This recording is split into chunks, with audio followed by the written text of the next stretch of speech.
ಎಲ್ಲರಿಗೂ ನಮಸ್ಕಾರ. ಈ ಮೀನ ರಾಶಿಯ ನವೆಂಬರ್ ತಿಂಗಳ 2025ನೇ ವರ್ಷದ ಮಾಸ ಭವಿಷ್ಯ ಹೇಗಿದೆ? ಈ ಮೀನ ರಾಶಿಯವರಿಗೆ ನವೆಂಬರ್ ತಿಂಗಳಲ್ಲಿ ಯಾವೆಲ್ಲ ಶುಭ ಫಲಗಳು ಬರಲಿದೆ, ಯಾವೆಲ್ಲ ಅಶುಭ ಫಲಗಳು ಬರಲಿದೆ, ಆ ಅಶುಭ ಫಲಗಳಿಗೆ ಪರಿಹಾರಗಳೇನು ಎಂಬುದರ ಬಗ್ಗೆ ಈ ವಿಡಿಯೋದಲ್ಲಿ ನಾನು ನಿಮಗೆ ತಿಳಿಸ್ತಾ ಹೋಗ್ತೀನಿ, ಬನ್ನಿ. ಅದಕ್ಕೂ ಮುನ್ನ ನೀವೇನಾದರೂ ಮೀನ ರಾಶಿಯವರಾಗಿದ್ದರೆ, ದೇವರು ಮತ್ತು ಜ್ಯೋತಿಷ್ಯ ಶಾಸ್ತ್ರವನ್ನು ನಂಬುವುದಾದರೆ ಈ ವಿಡಿಯೋಗೆ ಈಗಲೇ ಒಂದು ಲೈಕ್ ಕೊಡಿ ಮತ್ತು ತಪ್ಪದೆ ನಮ್ಮ ATV ಕರ್ನಾಟಕ ಯೂಟ್ಯೂಬ್ ಚಾನಲನ್ನು ಸಬ್ಸ್ಕ್ರೈಬ್ ಮಾಡ್ಕೊಳ್ಳಿ. ಹಾಗೆ ವಿಡಿಯೋನ ಎಲ್ಲ ಮೀನ ರಾಶಿಯವರಿಗೂ ಕೂಡ ಶೇರ್ ಮಾಡಿ. ಈ ಮೀನ ರಾಶಿಯವರ ನವೆಂಬರ್ ತಿಂಗಳ 2025ನೇ ವರ್ಷದ ಶುಭ ಫಲಗಳ ಬಗ್ಗೆ ಮೊದಲಿಗೆ ನೋಡೋಣ. ಆ ನಂತರ ಅಶುಭ ಫಲಗಳು, ಆ ನಂತರ ಅದಕ್ಕೆ ಪರಿಹಾರಗಳು. ಶುಭ ಫಲಗಳ ಬಗ್ಗೆ ನೋಡೋದಾದರೆ, ಈ ತಿಂಗಳು ಮೀನ ರಾಶಿಯವರಿಗೆ ಅದೃಷ್ಟ ಅಂದರೆ ತಪ್ಪಾಗಲ್ಲ. ಈ ರಾಶಿಯವರಿಗೆ ಈ ತಿಂಗಳಲ್ಲಿ ಮಾಡಿಸಿರೋ ತಿಂಗಳು. ಇವ್ರಿಗೆ ಅದೃಷ್ಟ ಅನ್ನೋದು ತುಂಬಿ ತುಳುಕುತ್ತೆ ಅಂತಾನೆ ಹೇಳ್ತೀನಿ. ಇವರು ತುಂಬ ಅಂದರೆ ತುಂಬಾ ಯೋಗಗಳು ಭೋಗಗಳು ಅನ್ನೋದನ್ನು ಈ ತಿಂಗಳಲ್ಲಿ ಮಾಡ್ತಾರೆ. ಇನ್ನು ಗುರು ನಿಮ್ಮ ರಾಶಿಯಲ್ಲಿ ಅದ್ಭುತವಾಗಿದ್ದಾರೆ. ಗುರು ನಿಮ್ಮ ರಾಶಿಯಲ್ಲಿ ಒಳ್ಳೆಯ ಉಚ್ಚ ಸ್ಥಾನದಲ್ಲಿ ಇರೋದ್ರಿಂದ ನಿಮಗೆ ಏನೇ ಒಂದು ಕಷ್ಟಗಳು ಬಂದರೂ ಕೂಡ ಗುರು ನಿಮ್ಮ ಜೊತೆ ನಿಂತ್ಕೊಂಡು ಆ ಕಷ್ಟಗಳನ್ನ ನಿವಾರಣೆ ಮಾಡ್ತಾರೆ. ಸುಖದ ಜೀವನ ಅನ್ನೋದನ್ನು ಈ ತಿಂಗಳಲ್ಲಿ ನೀವು ಅನುಭವಿಸ್ಬೋದು. ಇನ್ನು ಯಾರ್ಯಾರು ಈ ಮೀನ ರಾಶಿಯ ವಿದ್ಯಾರ್ಥಿಗಳಿದ್ದೀರೋ ಅವರಿಗೆ ವಿದ್ಯಾಭ್ಯಾಸದಲ್ಲಿ ಪ್ರಗತಿ ಇರುತ್ತೆ. ನೀವು ನಿಮ್ಮ ವಿದ್ಯಾಭ್ಯಾಸದಲ್ಲಿ ನೀವೇನು ಅಂದ್ಕೊಂಡಿದ್ದೀರೋ, ಏನು ಮಾಡಬೇಕು ಅಂತ ಅಂದ್ಕೊಂಡಿದ್ದೀರೋ ಅದೆಲ್ಲವನ್ನು ಕೂಡ ಈಡೇರಿಸಿಕೊಳ್ಳುವಂತಹ ಸಮಯ ಇದಾಗಿರುತ್ತೆ. ನೀವೇನಾದರೂ ಕಾಂಪಿಟೇಟಿವ್ ಎಕ್ಸಾಮ್ಸ್ ಬರೆದು ಅದರಲ್ಲಿ ನಾನು ಪಾಸ್ ಆಗಬೇಕು ಅಂತ ಏನಾದರೂ ಅಂದ್ಕೊಂಡಿದ್ರೆ ಖಂಡಿತವಾಗಿಯೂ ಕೂಡ ಕಾಂಪಿಟೇಟಿವ್ ಎಕ್ಸಾಮಲ್ಲಿ ಪಾಸ್ ಆಗ್ಬೋದು. ಇನ್ನು ನಾನು ಎಜುಕೇಷನ್ ಎಲ್ಲ ಮುಗಿತಿದೆ, ಹೈಯರ್ ಸ್ಟಡಿ ಮಾಡಬೇಕು ಅಂತ ಏನಾದರೂ ಅನ್ಕೋತಿದ್ರೆ ಖಂಡಿತವಾಗಿಯೂ ಕೂಡ ವಿದ್ಯಾರ್ಥಿಗಳು ಹೈಯರ್ ಸ್ಟಡಿನೂ ಕೂಡ ಮಾಡಬಹುದು. ಇನ್ನು ಸಂತಾನಕ್ಕೆ ಬಹಳನೇ ಅನುಕೂಲಕರವಾಗಿರುತ್ತೆ.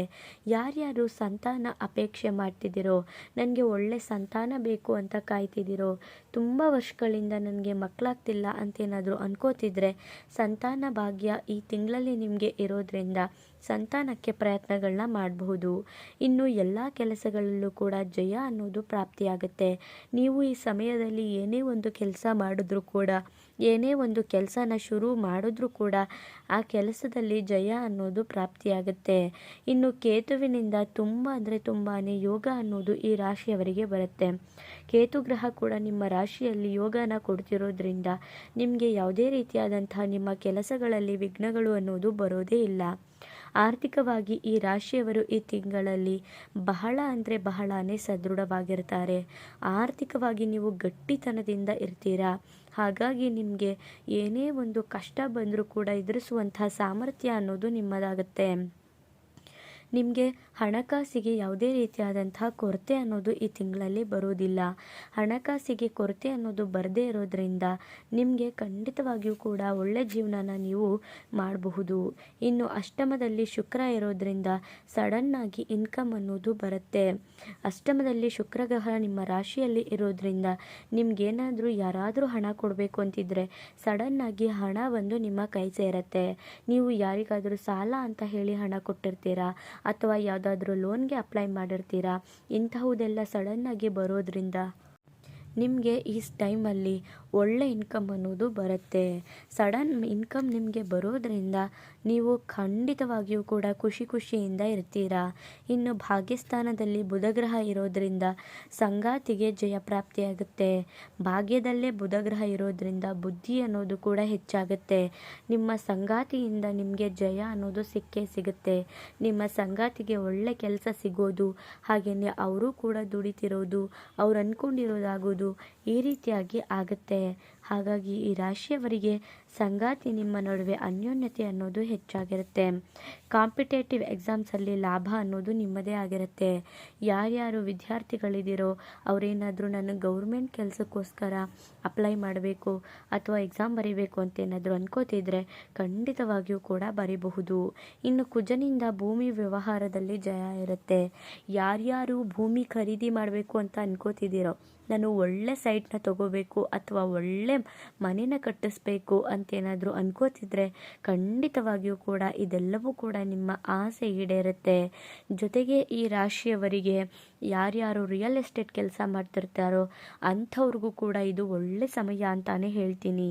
ಇನ್ನು ತಂದೆಯಿಂದ ವಾಹನ ಖರೀದಿಸುವಂತಹ, ಭೂಮಿ ಪಡೆದುಕೊಳ್ಳುವಂತಹ ಯೋಗ ಇರುತ್ತೆ.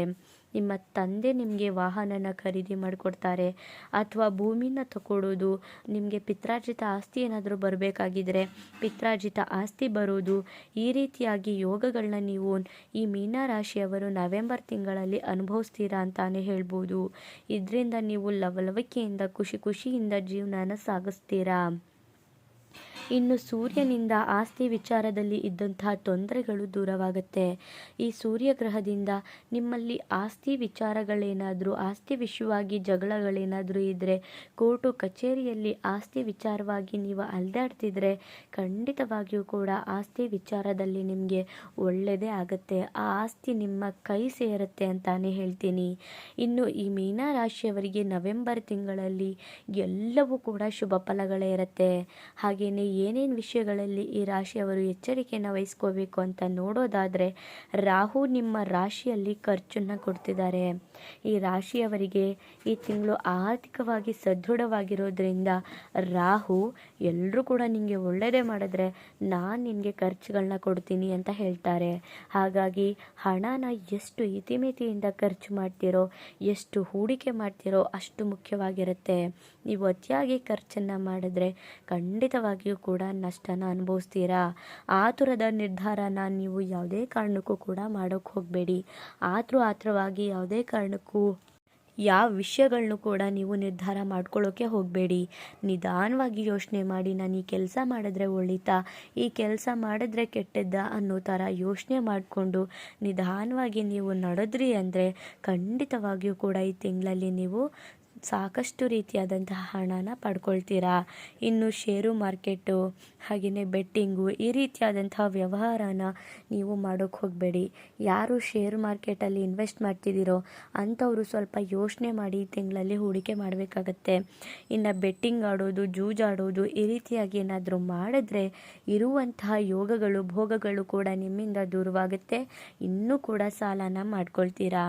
ಈ ಕೆಟ್ಟ ಚಟಗಳಿಂದ, ಮಾದಕ ವಸ್ತುಗಳಿಂದ ನೀವು ದೂರ ಇದ್ದಷ್ಟು ನಿಮ್ಮ ಜೀವನ ಸುಂದರವಾಗಿರುತ್ತೆ. ಇನ್ನು ಶುಕ್ರನಿಂದ ಸ್ತ್ರೀ ಮುಖಾಂತರ ನಷ್ಟ ಇದೆ.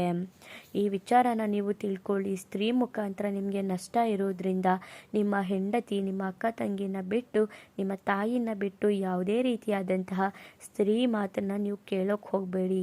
ಇಲ್ಲ ಅಂದರೆ ಅವರು ನಿಮಗೆ ನಂಬಿಸಿ ಕುತ್ತಿಗೆನ ಕುಯ್ದು ಹೋಗ್ತಾರೆ ಅಂತಾನೆ ಹೇಳ್ಬೋದು. ಇನ್ನು ಪೇಷನ್ಸ್ ಅನ್ನೋದು ಈ ತಿಂಗಳಲ್ಲಿ ತುಂಬ ಮುಖ್ಯವಾಗಿರುತ್ತೆ. ನೀವು ಎಷ್ಟು ತಾಳ್ಮೆಯಿಂದ ಇರ್ತೀರೋ ಅಷ್ಟು ಒಳ್ಳೆಯದಾಗುತ್ತೆ. ತಾಳ್ಮೆಯನ್ನು ಕಳ್ಕೊಂಡ್ರಿ ಅಂದರೆ ಖಂಡಿತವಾಗಿಯೂ ಕೂಡ ಕಷ್ಟ ಆಗುತ್ತೆ. ಈ 5 ವಿಚಾರಗಳಲ್ಲಿ ನೀವು ಎಚ್ಚರಿಕೆಯನ್ನು ವಹಿಸಿದ್ರಿ ಅಂದರೆ ಈ ತಿಂಗಳಲ್ಲಿ ನೀವು ರಾಜ ಮಹಾರಾಜರ ಥರನೇ ಇರಬಹುದು.